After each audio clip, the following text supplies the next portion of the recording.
Azad Samaj party Kashiram द्वारा जिला स्तरीय समीक्षा बैठक का किया गया आयोजन। समीक्षा बैठक में विशिष्ट अतिथि के रूप में डॉक्टर मोहम्मद आकिब, प्रदेश महासचिव, राष्ट्रीय कोर कमेटी सदस्य, आजाद समाज पार्टी का कार्यकर्ताओं द्वारा किया गया भव्य स्वागत।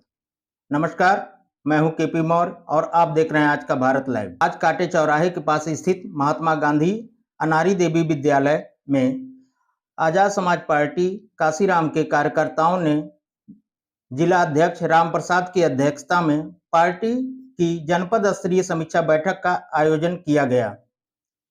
पार्टी की समीक्षा बैठक के मुख्य अतिथि डॉक्टर मोहम्मद आकिब, प्रदेश महासचिव, राष्ट्रीय कोर कमेटी सदस्य, आजाद समाज पार्टी काशीराम तथा विशिष्ट अतिथि ब्रजेश यादव जी उपस्थित रहे।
मिशन मूवमेंट कहीं न कहीं वहाँ रुकने लगा तो हमारे बीच में माननीय चंद्रशेखर आजाद जी आए और इस मिशन मूवमेंट को, बाबा साहब के मिशन मूवमेंट को लेकर के चलने का काम किया।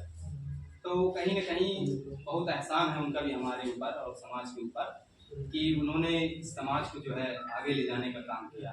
तो हमारा भी कर्तव्य बनता है कि हम लोग मजबूती से और मेहनत से भाई के साथ जुड़ जाएँ और मेहनत से जो है भाई के साथ काम करना शुरू कर दें।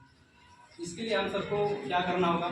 इसके लिए हमको विधानसभा स्तर मेहनत करना पड़ेगा, सेक्टर स्तर मेहनत करना पड़ेगा, बूथ स्तर मेहनत करना पड़ेगा और गाँव जाकर के लोगों को जोड़ना पड़ेगा और इस मिशन मूवमेंट के बारे में आपको बताना पड़ेगा। जब तक लोग जानेंगे नहीं मिशन मूवमेंट क्या चीज़ है, तब तक लोग कैसे इस पार्टी में जुड़ेंगे। एक एक घर जाना पड़ेगा आपको, डोर टू डोर इस पार्टी की जो भूमिका है, जो इस पार्टी का विचारधारा है, जो महापुरुषों का विचारधारा है, वो सब चीज़ लोगों के बीच आपको बतानी पड़ेगी। तभी जाकर के लोग आपसे प्रभावित होंगे, तभी इस पार्टी में जुड़ेंगे लोग। और जुड़ने के लिए तो काफ़ी लोग हैं, लेकिन हमको संघर्षशील लोगों को पहले खोजना। आप लोगों के बीच में साथियों, आज समीक्षा बैठक है। समीक्षा बैठक में सबसे पहले तो मैं जिला अध्यक्ष महोदय से अनुरोध कर रहा हूँ कि कम से कम जिला इकाई की बैठक प्रतिमाह होनी चाहिए और उस बैठक में पूरे कार्यकर्ता आना है। जिला कमेटी के जितने लोग हैं और विधानसभा अध्यक्ष आएंगे, उनको जो है जो निर्देश आपके द्वारा होगा उसका पालन वो जा करके अपने विधानसभा में करवाएं। दूसरी बात कि जिला पंचायत का चुनाव हमारे बहुत से साथी इसमें भी लड़ रहे हैं, मैं भी लड़ रहा हूँ। वार्ड नंबर 21 नाथनगर का प्रथम वार्ड है, जहाँ पर चुनाव तो अभी घोषित नहीं हुआ, लेकिन वहाँ जो है चुनाव चल रहा। 6 प्रत्याशी हमको लेकर के हैं। चौधरी समाज से हम अकेले हैं और हमारे यादव समाज से भाई 5 लोग वहाँ हैं। तो प्रचार सबका चल रहा है, तो अच्छी बात है। चुनाव हर व्यक्ति लड़ता है, जनता की अदालत में सारे लोग पहुँचते हैं, फैसला जनता को करना रहता है।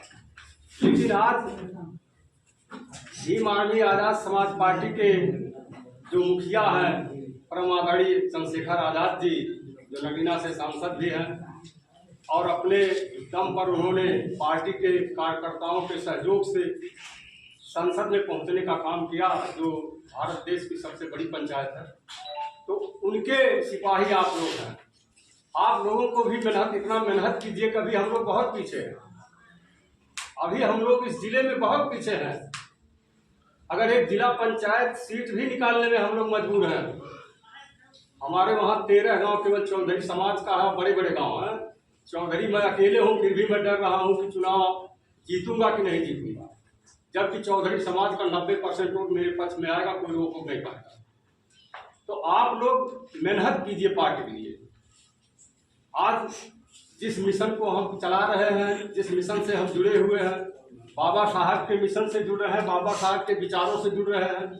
तो बाबा साहब पढ़ने में बहुत तेज थे, लेकिन विद्यालय में जब ये जाते थे, जहाँ पहले विद्यालय नहीं से चलता था, वहाँ से इनको निकाल के हटा करके दूर बैठाया जाता था। और जब ये अपनी माता जी से इन्होंने पूछा कि घर पर कि माता जी क्या कारण है कि मुझे उसमें नहीं बैठने दिया जाता, तो उनकी माता जी ने कहा कि बेटा आप नीच जात के हैं। अम्बेडकर साहब ने कहा नीच जात कहाँ लिखा है, कैसे हम नीच जात के हैं, कहाँ लिखा है? 2 हाथ पांव सब कुछ हमारे पास भी है, उनके पास भी है। लेकिन यह है कि मैं इतना पढ़ूंगा वहाँ से हट करके कि एक दिन पूरे भारत में, पूरे विश्व में अपना नाम रोशन करूंगा। और जो लोग नीच जात जिनको कहा जा रहा है, दलित, पिछड़े, अल्पसंख्यक, इनको मैं इनका हक और अधिकार, सम्मान भारत की सर्वोच्च कुर्सी पर दिलाने का काम करूंगा। और आज उनकी देन है कि हम लोग ये बैठ करके बात कर रहे हैं। नहीं तो अगर संविधान न होता, हमें अधिकार न मिला होता, तो बोलने का हक और अधिकार नहीं मिलता। उच्च जात के सामने हमको जमीन पर बैठना पड़ता, और आज भी हम विद्यालय में नहीं घुसने पाते। तो ये सब सारी बातें बहुत दिनों से चली आ रही हैं, लेकिन हम लोग क्यों जिस मिशन से जुड़ते हैं उस मिशन पर काम नहीं करते। 1978 से मैं राजनीति कर रहा हूँ। साथियों, आपको बता दूं कि अच्छे अच्छे खरीदार हमारे आए। जब मैं इस पार्टी में जिला अध्यक्ष था, 10 साल आपके इसी विधानसभा से, इस विद्यालय में भी मैं झंडारोहण किया हूँ। जब मैं जिला अध्यक्ष था, हमको लोग बुलाए, मैं आकर के झंडारोहण यहाँ भी मैं किया हूँ। तो कहने का अर्थ मतलब ये है कि हम लोग नीच जाति के हैं, पिछड़ी जाति के हैं, दलित हैं, अल्पसंख्यक हैं, लेकिन इस भारत में जीने का सबको अधिकार है। आजाद भारत में सब लोग आजाद हुए, हम लोग क्यों नहीं आजाद हुए? आरक्षण देने की बात करते हैं। आरक्षण हमको प्रधानी में दे देंगे, सदस्य में दे देंगे, जिला पंचायत में दे देंगे। आरक्षण मुझे जहाँ से संविधान या जहाँ से कोई कानून नियम नहीं बनता है, ऐसे जगहों को हमको आरक्षण दिया गया। कहते हैं पिछड़ों को 27% आरक्षण दिया गया, हमको कहाँ पता दीजिए कहाँ दिया गया? न तो विधानसभा में हमको आरक्षण मिला, न तो लोकसभा में मिला, न राज्यसभा में मिला। और विधानसभा, लोकसभा, राज्यसभा ये मिल करके जाके बैठ के कानून बना। जिला कार्यकारिणी, विधानसभा कार्यकारिणी की जो है समीक्षा बैठक रखी गई है। ये बैठक इसलिए महत्वपूर्ण है कि हम लोगों ने पिछले 5 सालों में भाई आजाद जी के संघर्ष वो कितना जमीनी स्तर पर हमने पहुंचाया है, और उस संघर्ष को, संदेश को कितना हम लोग जन जन तक ले गए। क्योंकि जब तक हम अपना स्वयं का आकलन नहीं करेंगे कि हमने कितनी मेहनत की है जमीनी स्तर पर, है कितने कार्यकर्ताओं, कितने पदाधिकारियों को जोड़ा है, तो आने वाले समय पे कैसे जनता हम पे भरोसा करे, कैसे हमको वोट दे, कैसे हमारी ताकत देख के उसको लगे कि हाँ ये लोग ताकत में आ सकते हैं, तो इनको आगे बढ़ाया जाए। ये लोग उस ताकत में आ सकते हैं जिस ताकत के लिए बाबा साहब, माननीय काशीराम साहब ने अपने पूरे जीवन काल को हम लोगों के लिए कुर्बान कर दिया।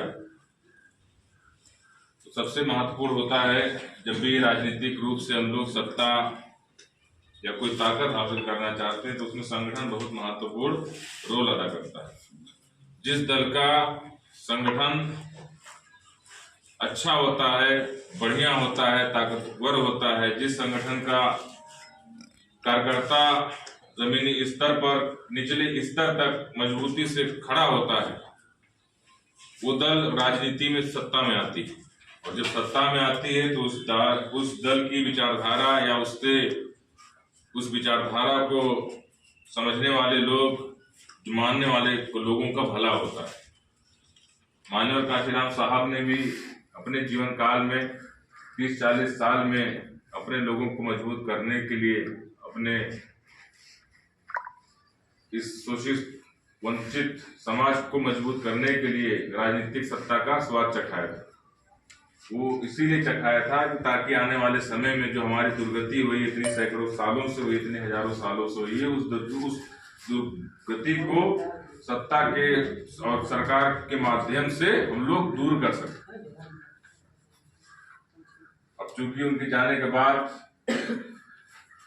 करीब 20 सालों तक ये समाज अकेला पड़ा रहा, ना कोई पूछने वाला था, ना कोई देखने वाला था। लेकिन भाई चंद्रशेखर आजाद जी के दिल में ख्याल आया कि हम इस बहुजन समाज को, इस दलित, पिछड़े और मुस्लिम समाज को, इस समाज को हम अकेला नहीं छोड़ सकते। इस समाज को फिर से वही ताकत देंगे, फिर से वही सत्ता की कुर्सी पर बैठाएंगे जिस कुर्सी से न्याय होता है। तो उन्होंने भीम आर्मी और आजाद समाज पार्टी के जरिए अपना ये संघर्ष आरंभ किया, और आज आप लोग के संघर्ष के कारण, आप लोग की मेहनत के कारण भाई चंद्रशेखर आजाद जी उस संसद में भी हैं, और उस संसद में अकेला एक नाम मात्र एक ऐसे सांसद हैं जो हम लोगों की आवाज को उठाते हैं। जो आप देखेंगे जब भी सेशन काल होता है, चाहे 2 मिनट का उनको चांस मिले उसमें, चाहे 5 मिनट का, वो अपने समय काल में इस बहुजन समाज में जहां जहां भी पूरे देश में घटनाएं हुई हो, चाहे रेप, हत्या, चाहे बलात्कार हो, चाहे किसी भी तरीके से अन्याय हुआ हो, भाई चंद्रशेखर आजाद जी उस चीज को कोशिश करते हैं कि देश के पटल पे लाया जा सके। अभी आपने सिर्फ एक सांसद जिताया है तो आवाज उठा सकते हैं, कल को आप 200-250 सांसद जब बना देंगे तो हो सकता है ये सब अन्याय हो ही ना।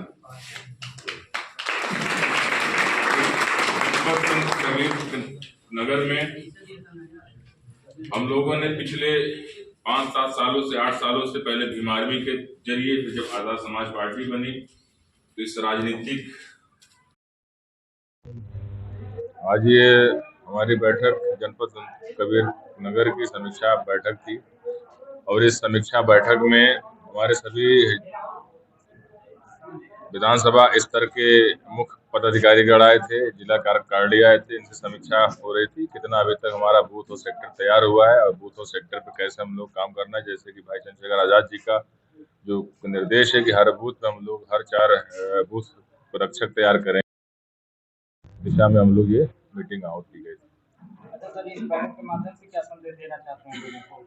इस बैठक के माध्यम से ये संदेश है कि जैसे कि बाबा साहब या काशीराम साहब का जो ध्येय था, जो उनका मिशन था कि हम सबको जो है सत्ता में राजनीतिक भागीदारी चाहिए, तो उस राजनीतिक भागीदारी के लिए संगठन को मजबूत करना है। और ये संगठन, जैसे कि आपने आज यहाँ पे भीड़ देखा, जो हजारों संख्या में लोग आए थे, बूथ और सेक्टर तक के पदाधिकारी, संदेश है कि आने वाले वक्त में, आने वाले भविष्य में आजाद समाज पार्टी काशीराम एक ताकत के रूप में उभरेगी, और आने वाले दौर में सत्ता के उस कुर्सी पर बैठ के न्याय करेगी, और उन लोगों के साथ न्याय करेगी जिनके साथ सदियों से अन्याय होता आया है। अच्छा सर, ये जो अभी उत्तर प्रदेश सरकार की जो नीति, जी, इसमें कुछ विद्यालयों को बंद किया जा रहा है या मर्जर किया जा रहा है, दोनों प्रावधान वो लोग लगा रहे हैं, तो सर क्या ये उचित है या अनुचित है? संपूर्ण रूप से अनुचित है और संविधान विरोधी कार्य है। कि जो सरकार है ये कभी नहीं चाहती कि इस देश के शोषित वंचित समाज के बच्चे, गरीब पिछड़ा गरीब समाज के बच्चे, ये कभी भी जो है शिक्षा के क्षेत्र में आगे बढ़े, क्योंकि शिक्षा ऐसी चीज है कि अगर बच्चों के पास शिक्षा आएगी तो इन्होंने जिस तरीके से, चाहे धर्म के रूप में, चाहे और भी आप अनैतिक कार्यों के जरिए इस शोषण करते आ रहे हैं, तो उस शोषण उनका बंद हो जाएगा। तो ये इसलिए अब ये जो मर्जर वाली नीति है, बच्चों के पास सही से पहनने के लिए चप्पल नहीं है, सही से किताबें नहीं है, तो सुविधाएं देने के बजाय ये दूर जो है विद्यालयों में भेजने का प्लान कर रहे हैं, ताकि बच्चे जाएं और असुरक्षित भी रहें। क्योंकि जितनी दूरी होगी उतना भी असुरक्षा की भावना होगी, उतने छोटे छोटे बच्चे अगर जाएंगे और दूरी ज्यादा रहेगी, कहीं बीच में कुछ घटना हुई तो उसका उत्तरदायित्व कौन लेगा? इन्हीं सब घटनाओं पर सरकार को संज्ञान लेना चाहिए कि सरकार जो है वोटों से बनी है और ये वोट जो है जनता के हैं और जनता के हितों में कार्य करना चाहिए। संविधान के अनुरूप जो है ये सरकार चलनी चाहिए। बहुत धन्यवाद।